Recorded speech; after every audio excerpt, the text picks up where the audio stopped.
Hello, this is just a short tutorial to show you how to get into Google Sites to begin building your content and your platform for your virtual summer program. The first thing you're going to want to do is to make sure that you are logging in through the UF Suite.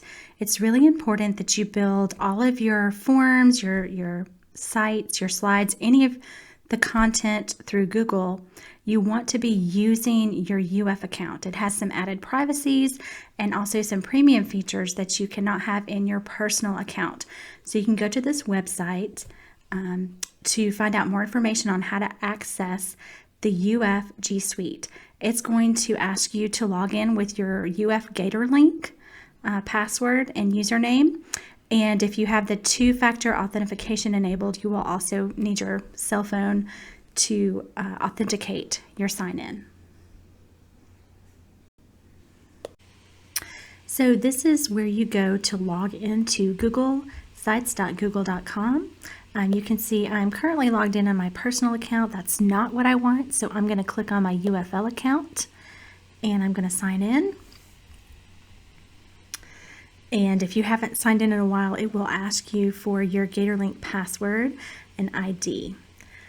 Here are some different templates that I've been working on. We're going to click on the general or generic template.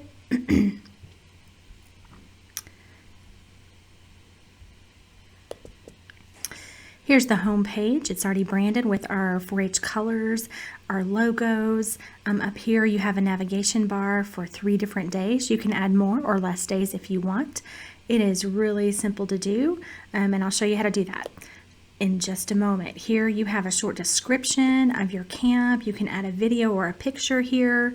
Also, we want to include a button that says click here to find your 4-H club, and when they do, it takes them to a page where they can find the club in their county. And then we have links, little buttons for each day. We've also going to include the list of any supplies that parents will need to pull together. So they're all different layouts. This is just a basic one that I created.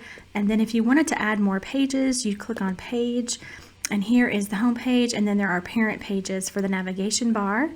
And then you can add additional pages for each age group if you wanted to. If you're offering different activities, you simply click on the plus sign to add as many sub pages as you want.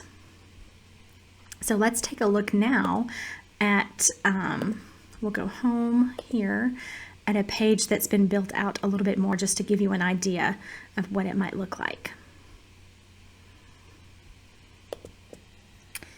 So here's a page for a roller coaster camp. This is again what it looks like on the back end if you're creating things. These are the different topics for each day, as well as the supplies that parents will need, and they can click on those to go to other pages. So we're going to go to day 1. And again, this is still a work in progress, but here you have your educational goals. This is where an introductory video will go. I've already linked to some videos from PBS that are high quality. If you're going to link to videos that have already been created, just make sure that you preview them to make sure there's no bad language or anything inappropriate. And then down here they would click on the specific experiments or challenges for each age group. So hope you find this helpful. And Google Sites is very user-friendly. It's easy. That's one of the reasons why we created it. One other thing you'll need to know is you're going to want to share your template or your page with the other people on your team. You're going to want to make them collaborators. You also don't want to make your pages public. We want to set the privacy settings so that only people who have the link can view them, so that once people register, we will email them with the link and they can access them that way.